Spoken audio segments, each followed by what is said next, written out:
Namaskar. Welcome to this session.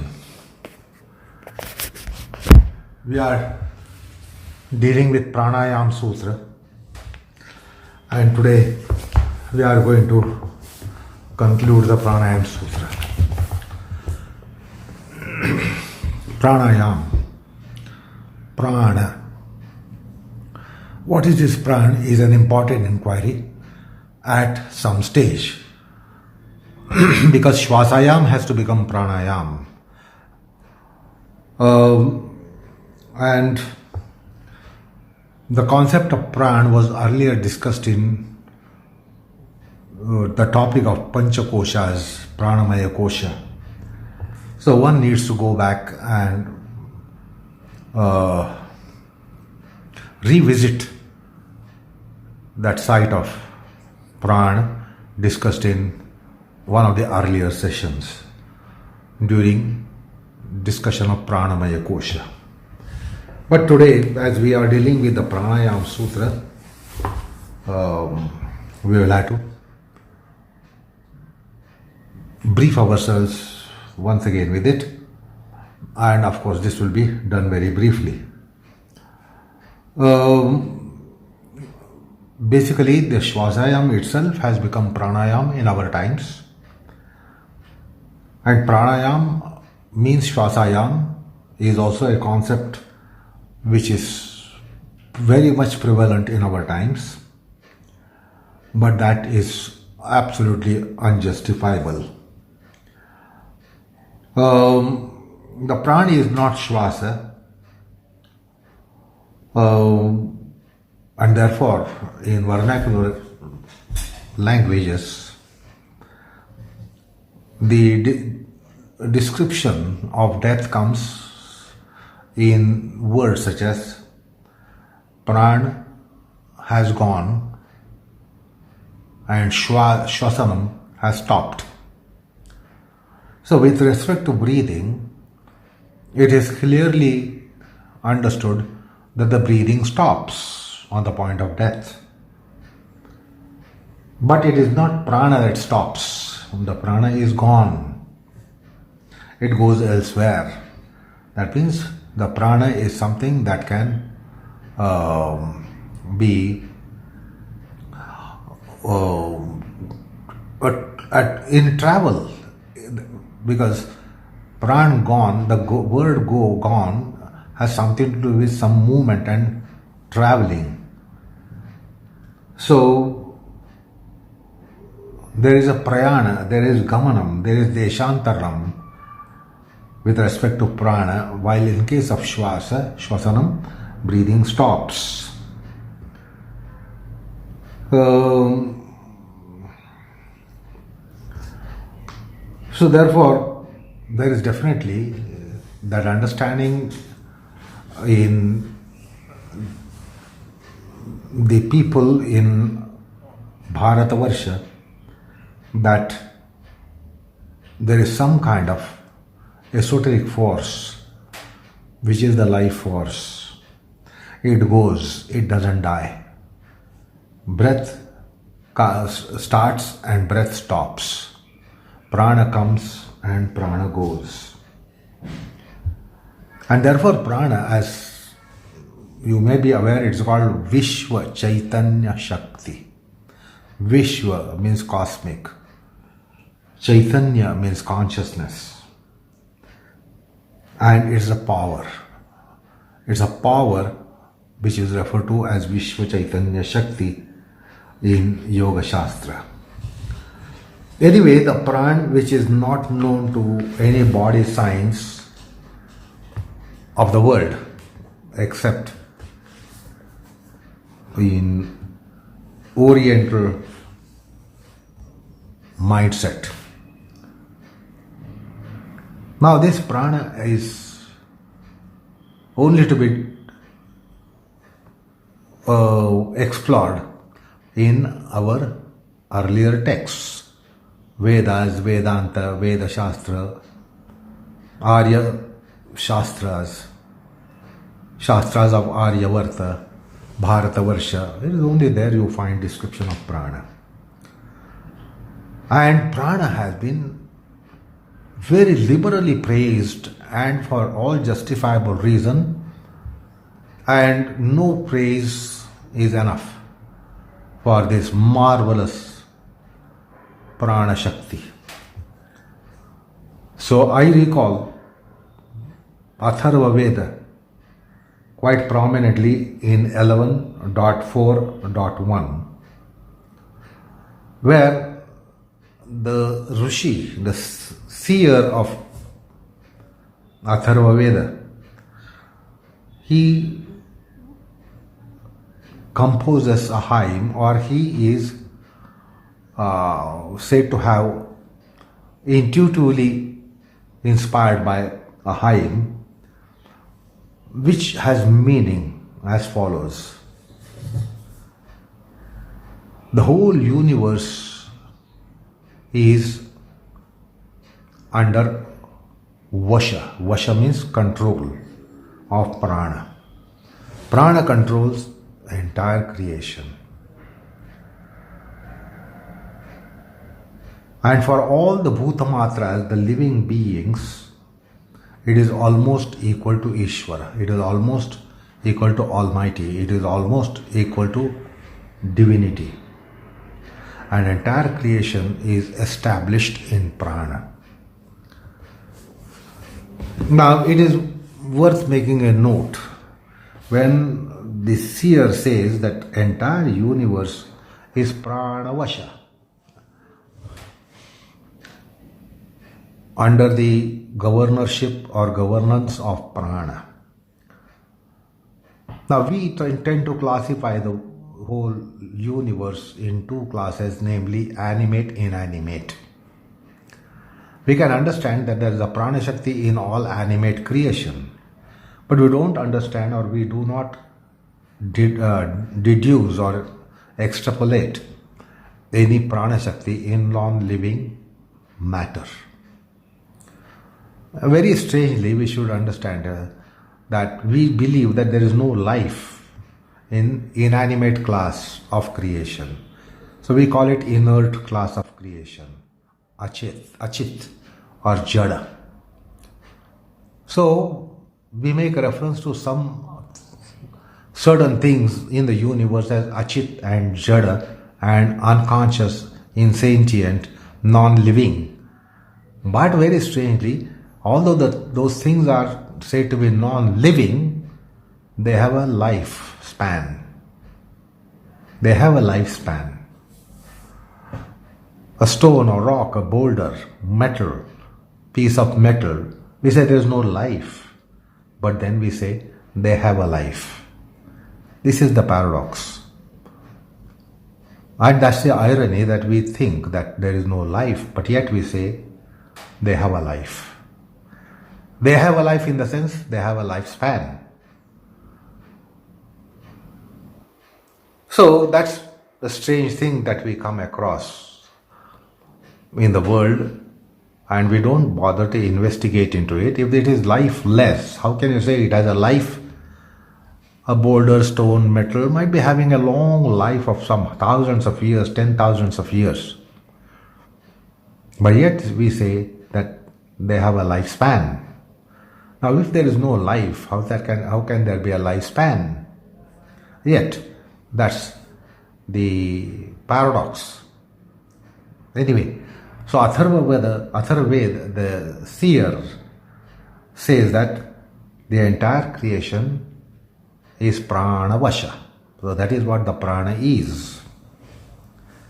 And it also says in 11.4.15, the entire creation is established in prana. It is prana pratisthita. The entire universe is prana pratisthita. So, this is how the prana has been yogalized, praised. I recall Chandogya Upanishad 3.16.3, Pranavava idam sarvam. All this is of the nature of prana, or all this is by prana. is of prana. Prano vava idam sarvam. The same Upanishad later in 3.16.3 says Prano vava rudraha. 3.16.5 Prano vava adityaha.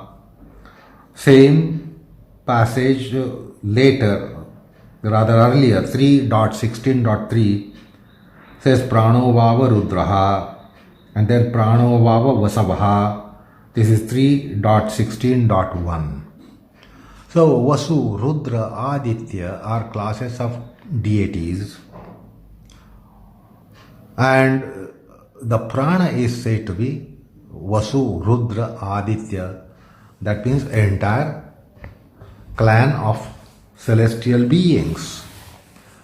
So that's how the prana has been described. Then in Shatapatha Brahmanam 6.5.1.5 Prano vava harihi. Hari, Narayana, Mahavishnu. So the prana is said to be Hari. Then in Vajasneya Samhita 20.5 Prano me Raja me Pranaha. The prana is equated to king. So that's how it is glorified. Then in Brihadaranyaka Upanishad, Prano vai balam, Prano vai amrutam. So this is how the prana has been described in some of the scriptures. And all these scriptures are of paramount importance to the seekers of Yoga Vidya, those who are having inquisitiveness to know yoga, subject of yoga.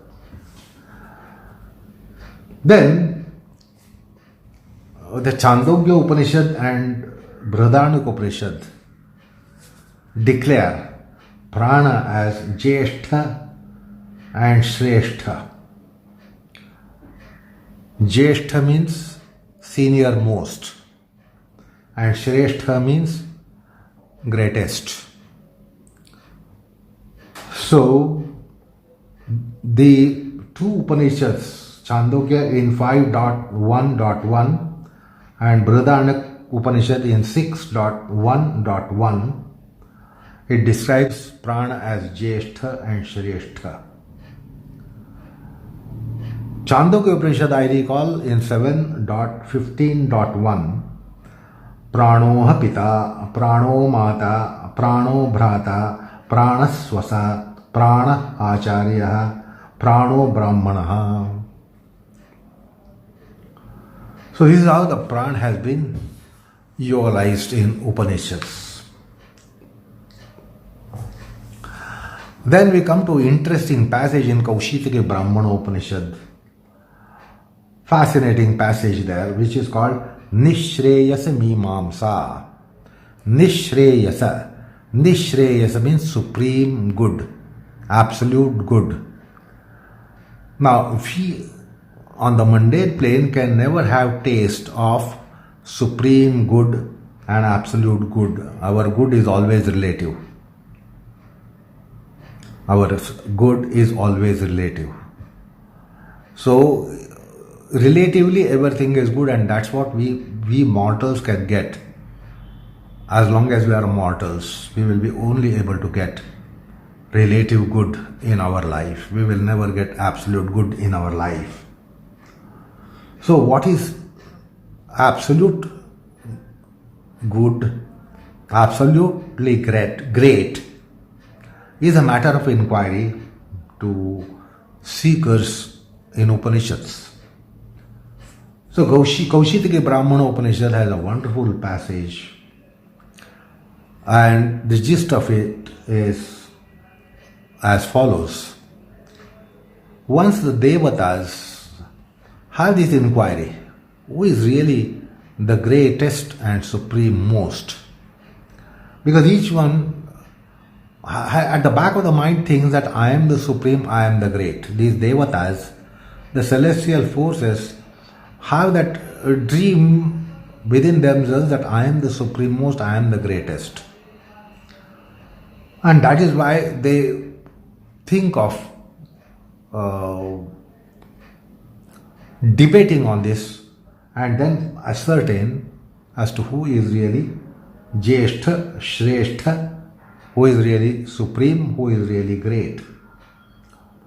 And that sense of inquiry flared up into a tussle and conflict. And the problem could not be resolved because each one was deeming that I am the greatest, I am the supreme-most. But the others won't endorse to it, and others would have counter claim, and that's why it became a conflict. And all of them went to Prajapati. The Prajapati is head of all deities, and they all go to Prajapati to resolve this problem.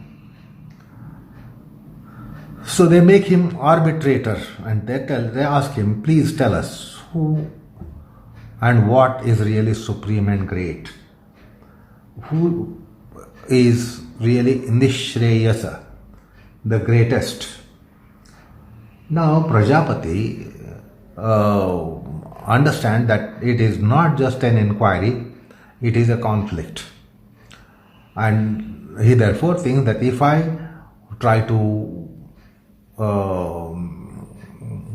declare myself as to what is the greatest and supreme most, the tussle and conflict can assume enormous proportions, and the gods might start fighting within themselves, which is baneful for creation.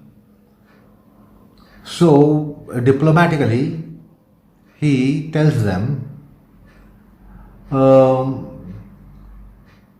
that it should be resolved by you yourselves, rather than me arbitrating and giving an arbitration, because that is quite dangerous. So he plays a trick.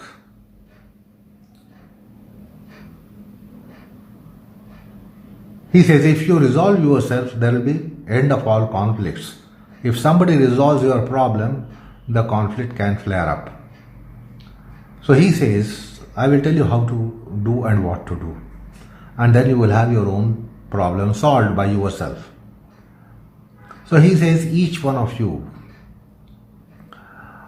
depart, go on leave, or cease to function, and then see what happens.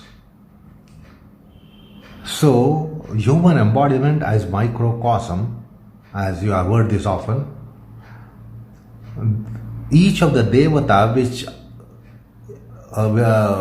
which are all residing in our embodiment, as you are aware of the Adidevic constitution, that all the devatas are residing in our embodiment in the form of indriyas, and indriya, the word has been also discussed earlier, that Indra is king of all gods and therefore they are called indriya. So he says, each one of you depart from embodiment and see the fate of embodiment and see what happens to embodiment. And then maybe you will resolve your own problem on your own. And therefore each of the indriyas decided to disembark from the embodiment and then see what happens. So one by one, each indriya disembarked and went away from the embodiment for about a period of 6 months, and then came back and asked the question, what happened when I was not there? And then the another organ would go away, another sense would go away. So one by one each indriya went on leave and came back after 6 months and put this question, what was the fate? So what was the fate? The fate was the person became blind, deaf, dumb, lunatic, etc., etc. So that was the result of one by one indriyas departing from embodiment. So impairment, it was just a matter of impairment in some way or the other. So yet the embodiment continued to live, although impaired in various different ways, one by one, one after one. The impairments were going for 6 months. They were happening. The impairments were there for 6 months, and when the indriya returned, impairment went away. Another impairment came when another devata departed.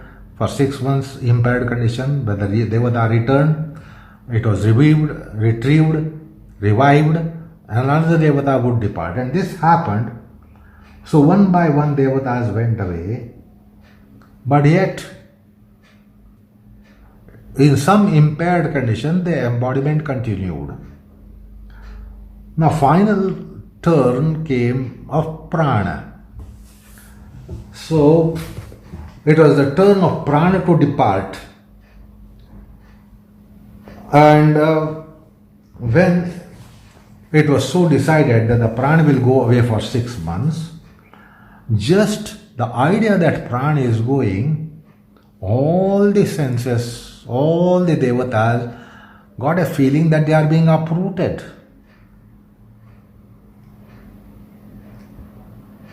So when the prana went away, it was not impaired condition, it was deduced that it would be a dead condition. It would be kashthavat, pashanavat, that one would be dead rather than just impaired. So that's how they resolved that the prana is supreme most, and we are all paltry bits.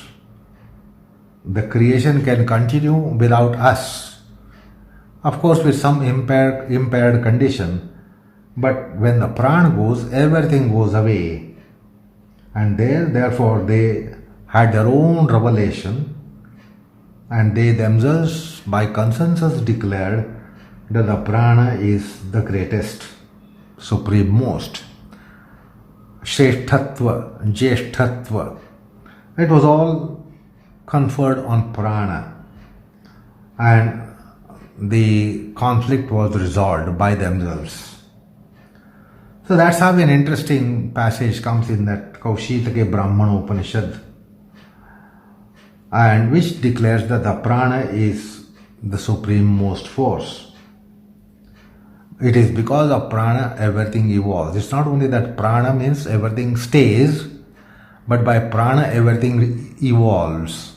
Utkarsham, sarvotkarsha. It is only possible by prana. So by prana we don't merely live. By prana we become, we can evolve. We can scale the heights of human consciousness with the help of prana. And we can get the supreme plane of consciousness called supra consciousness by prana. So by prana we do not merely live, but we become. And we can become to reach the ultimate human, spiritual samam bonam. So that's the gist of Nishresa Mimamsa that comes in the 5th part of Upanishads. Then similarly it comes in Chhandogya Upanishad in the 5th chapter, which therefore confers the Jeshthatva and Shreyasthatva and Vasishthatva to prana. So there is a beautiful mantra that comes in Chandogya Upanishad, which is conferring Jeshthatva, Shreyasthatva, Vasishthatva. And it is Vishwa Chaitanya Shakti, and therefore Brihadaranyaka Upanishad in 1.5.23 it says, it is because of prana the sun rises, it is because of prana the sun sets, and therefore even the deities consider pranopasana as the supreme upasana. And therefore in the opening chapter of Chandogya Upanishad you get Udgita Vidya, which one should look into it to quench any thirst and hunger of knowledge. It's a beautiful passage which comes in the opening part of Chandogya Upanishad. And therefore it is Vishwa Chaitanya Shakti. It doesn't keep only the living things as living, but the whole universe operates because of prana. Therefore we know that today the sun is said to be having a lifespan of 10,000 million years, and then the sun will be no more there after another 6,500 million years. That means it has a lifespan, it has a prana. It is the prana that is there in sun and moon and stars and planets and all the things in the universe, not only on the planet but all over the universe. So that's how the prana tattva has been described.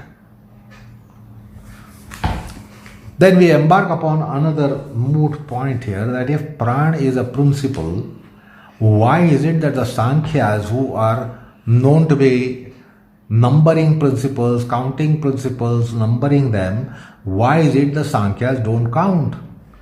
Because we are aware of the Sankhyas of 24 principles, the Sankhyas of 25 principles, the Sankhyas of 26 principles, the Sankhyas of 28 principles, but nowhere prana is counted. So when the prana is Jeshtha, Shreyashtha, Vasishtha, why is it that it is not one of the principles of the universe?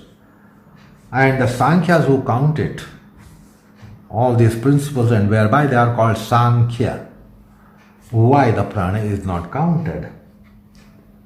So this would be itching question that would come to student of Sankhya and Yoga, that why prana is not being counted.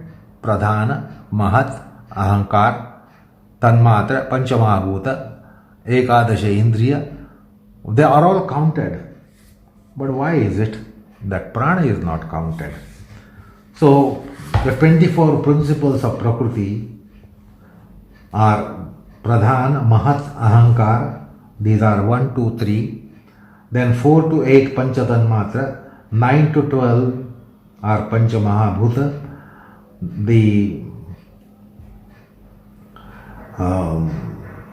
Then comes the Manas, and then Ekadasha Indriyas. So the 24 principles are accounted for, but where is the prana? Now prana is not a Purusha. Prana is not even in Prakriti. Then where is the prana? And then how is it that it is a principle?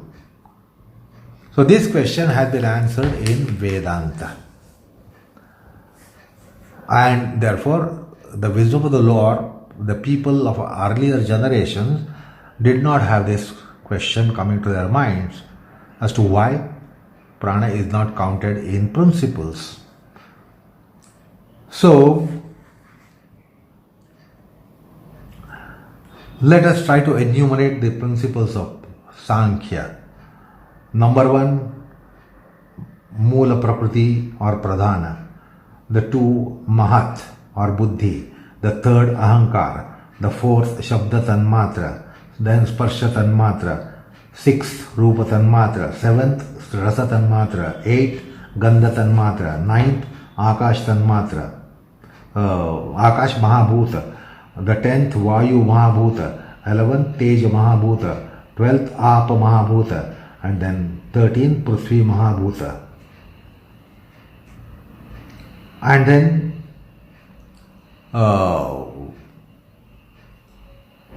Panchikruta Dehendriya Sanghat. which is the 14th. And then you have 10 senses, 14 plus 10, 24, and Purusha, 25th. Now this Prana Tattva, with Vedantic wisdom, one gets to know that it is parallel, or it is contemporary, or it is brother of Mahat Tattva, Buddhi Tattva. So that is the second principle in Samkhya. First being Mula Prakriti or Pradhana, second is Mahat. And Prana is counted there. So it is counted side by side with the second principle of Samkhya. And then, so one of them is Mahat, the other one is Prana. The Buddhi has a progeny. Then you get Ahankar and Tanmatra and Panchamahabhuta and Indriyas. So there is progeny of Mahat Tattva, Buddhi Tattva, but there is no progeny of Prana. So the Prana is where the second principle of Samkhya comes up. It is a contemporary of it. This is what is declared by Vedanta Prakriya, Vedanta Shastra. Now, another clue that we get here, that it cannot be equated with the Shvasa, because Shvasa is Vayu, element of Vayu. And Vayu is coming in the 10th place. It's a 10th generation. Second generation you get Prana. In the 10th generation you get Vayu.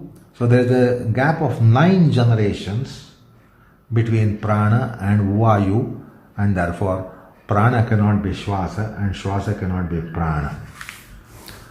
So this problem is resolved in Vedantic Prakriya and Vedanta Shastra. So that is one more point that we needed to discuss today. So Prana is Adya Shakti. It has neither cause nor effect. It is without any parinama. And this Prana is later described, divided into 5 pranas. And all of us are aware of it: Prana, Apana, Samana, Vyana, Udana. So these are 5 pranas. It is one prana, but because of that, it means essentially, substantially, prana is prana. There is no difference. But then, because of functions, because of its operative process and locations in the body, it gets divided into 5. It is because of location there is a different function. So it becomes samana. Another location, because of different function also, it becomes samana. And then it becomes similarly udana.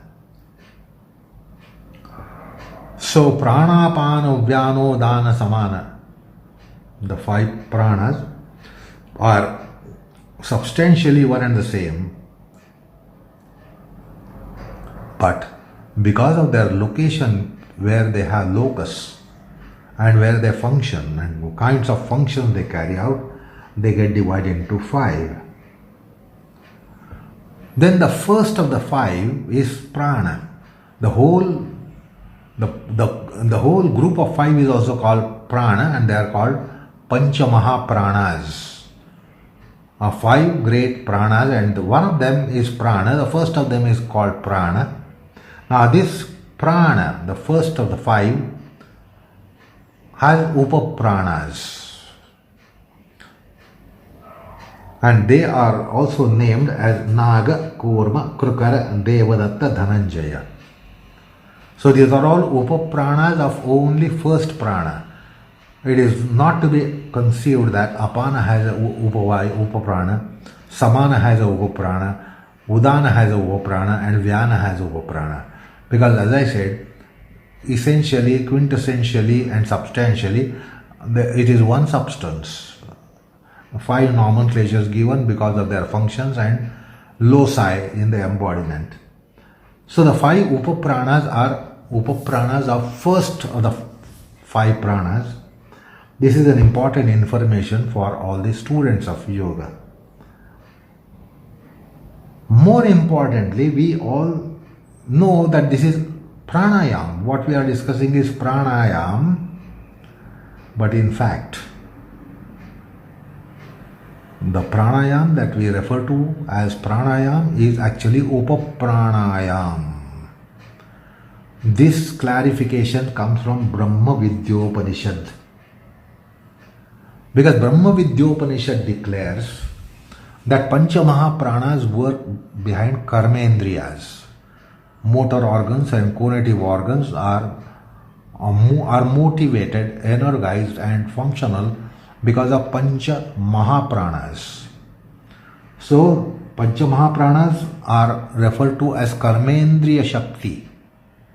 And Pancha Upapranas are referred to as Pancha Jnanendriya Shakti. And Pranayam is more related, connected, associated with our Jnana Shakti. Tatah kshiyate prakashavarnam. Pranayam is something that is going to structure up wisdom. And therefore it is Jnana, not karma.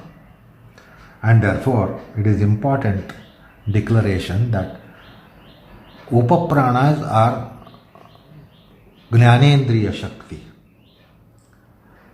And we very well understand the pranayam has to something to do with Jnanendriyas much more than Karmendriyas. Prakasha avarna kshayaha, that is Jnana varna kshayaha. Jnana varnam, related to Jnanendriyas, external, internal. So, in fact, what we call as pranayam is actually upapranayam. And this goes unnoticed. But upaprana is a body of 5 to prana, and therefore it is designated as pranayam.